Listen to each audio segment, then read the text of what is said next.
안녕하세요, 수암입니다. 오늘은 문재인 대통령이 태어난 생가를 살펴보기 위해서 거제시 거제면 명진리에 도착을 했습니다.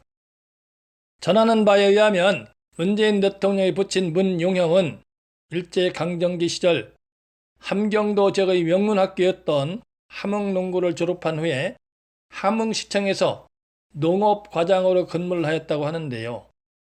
흥남에 살고 있던 당시에 한국 전쟁이 터졌고 낙동강 전선까지 밀렸던 국군이 유엔군과 합세하여 서울을 수복하고 신의지와 청진까지 북진을 하였으나 중공군의 참전으로 다시 평양을 내주고 원산까지 함락이 되자 원산의 위쪽 흥남에 고립이 되어 있던 유엔군과 자유를 찾아 남한을 원하는 이북 피난민들을 해상으로 철수시킬 수밖에 없었다고 하는데요. 이때 문재인 대통령이 붙인 문용형이 흥남에서 가족들과 함께 메로디스 빅토리오를 타고 남쪽으로 내려와 경남 거제시 거제면 명진리 694의 1번지에 있는 남의 집을 빌려서 살게 되었다고 합니다. 문재인 대통령은 거제에 살던 1953년 1월 24일 날 부친 문용형과 어머니 강한옥 여사 설화에서 태어났다고 하는데요. 문재인 대통령이 태어난 생가는 이곳입니다. 생가가 자리 잡고 있는 곳의 입지를 살펴보면 이곳에 서 있는 계룡산에서 동남쪽으로 뻗어나가다가 이곳으로 갈라진 후 뻗어내리는 용맥과 또 이곳으로 갈라진 후 뻗어내리는 용맥 등 높은 산들이 동쪽을 빙 둘러싸고 있고 서쪽은 바다를 접하고 있으므로 높은 산들이 빙 둘러싼 동쪽은 높고 바다와 접한 서쪽이 낮다는 것을 짐작할 수가 있고 물도 높은 동쪽에서 낮은 서쪽으로 흐른다는 것을 예측할 수 있습니다만 현재는 생가 주변을 경지정리해서 용맥의 형상을 훼손하여 흐트려 버렸기 때문에 넓은 들녘의 한가운데 자리 잡고 있는 것과 다를 바 없습니다. 현장에 도착해서 지형의 높낮이를 세밀하게 살펴본 바 마을 뒤편에 서 있는 저 산에서 뻗어내린 용맥이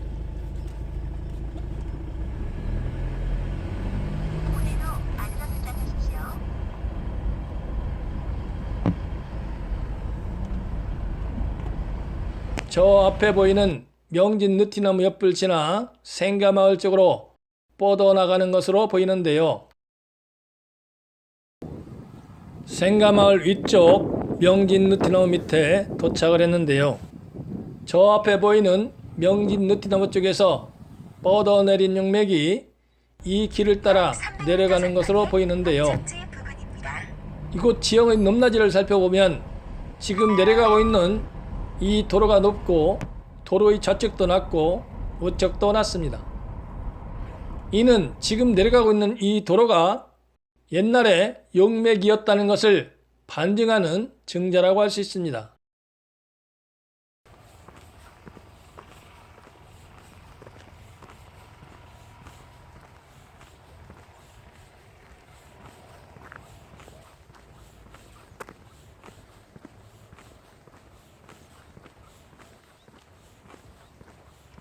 도로를 따라 내려가다 보면 삼거리가 나오고 삼거리에 남정마을 표지석이 서 있는데요.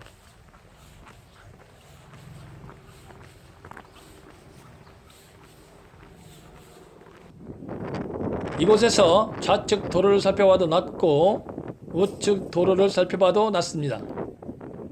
즉 남정마을 표지석이 서 있는 이곳이 용맥의 등성이에 해당하는 것으로 판단이 됩니다. 여기서 논두렁을 따라서 앞으로 조금만 가면 문재인 대통령이 태어난 생가가 보이는데요.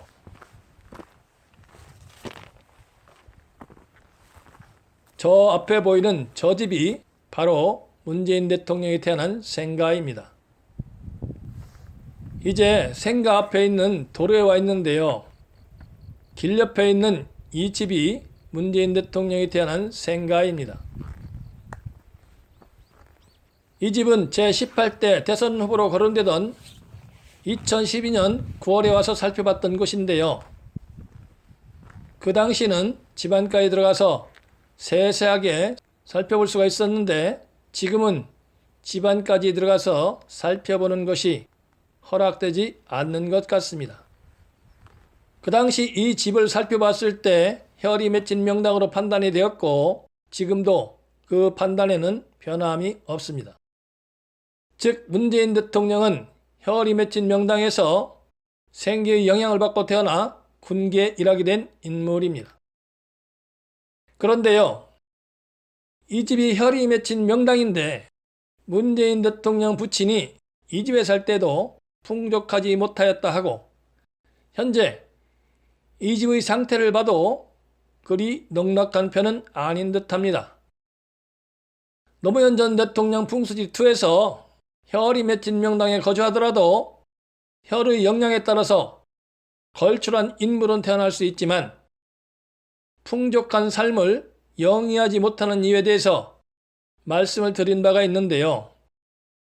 앞에서 말씀드린 바와 같이 생가 주변의 물은 대체로 동쪽에서 흘러와 서쪽으로 빠져나가는 수세를 이루고 있습니다.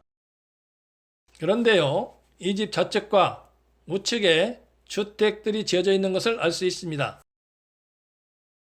이런 집들이 동쪽에서 서쪽으로 흐르는 물의 기운을 문재인 대통령 생가 안으로 들어오지 못하게 막고 있는 형상이고 더구나 출입문을 물이 빠져나가는 서쪽으로 냈기 때문에 설령 집 안으로 들어온 재운이 있다 하더라도 바로 빠져나갈 수밖에 없는 형상입니다.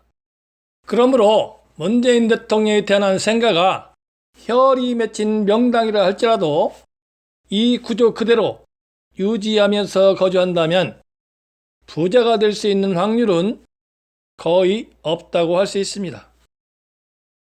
인간이 지나치게 재물을 탐하는 것은 결코 바람직하지 않지만 그러나 재물이 없으면 삶이 열악해지기 때문에 가급적이면 재물이 풍족한 것이 좋겠지요. 그러므로 전원의 집을 짓고자 하시는 분들은 아무 곳이나 주택을 지어서 오히려 건강을 망치고 재산도 잃지 마시고 주변의 수세와 용맥의 형상을 살펴 혈이 맺힌 명당에 전원주택지 입지를 선정하고 주 건물과 보조 건물을 배치하고 출입문의 위치 등을 정하시면 풍족하고 건강하고 행복한 삶을 영위하게 될 것입니다. 생가 앞에서 좌측 바닷가 쪽에 보이는 저 산봉우리는 생가가 있는 남정마을에서 갈라진 후 뻗어내려가 세운 산봉우리로 판단이 됩니다. 즉 이를 그림으로 표시하면 이곳에 서 있는 산봉우리에서 마을 뒤편에 나지막한 산봉우리를 세운 이곳으로 뻗어내린 후 이곳에 있는 명진 느티나무 옆을 지나 문재인 대통령 생가로 입소가 되고 내륙에서 갈라진 용맥이 바닷가 쪽에 서 있는 산을 형성한 것으로 판단이 됩니다. 생가 앞에 용맥의 형상은 전무하고 넓은 들녘만 펼쳐져 있습니다. 즉 현재는 바닷가 쪽에서 불어오는 바람으로부터 자유롭지 못할 것으로 판단이 됩니다. 사람은 편의에 따라서 끊임없이 용맥을 잘라버리거나 파괴하는 행위를 일삼고 있는데요. 이런 행위들이 우리 삶을 편안하게 하고 삶의 질을 높이는 부분도 있지만 무분별한 용맥의 파괴 행위는 산천을 멍들게 하고 때로는 혈이 맺힌 명당을 망쳐놓기도 합니다. 산천이 건강하지 않으면 인간도 결코 건강한 삶을 지속할 수가 없고 행복할 수도 없습니다. 오늘은 문재인 대통령 생가에 대한 이야기를 해봤습니다. 전통 풍수지를 지향하는 수암의 풍수기행 영상 경청해서 감사합니다.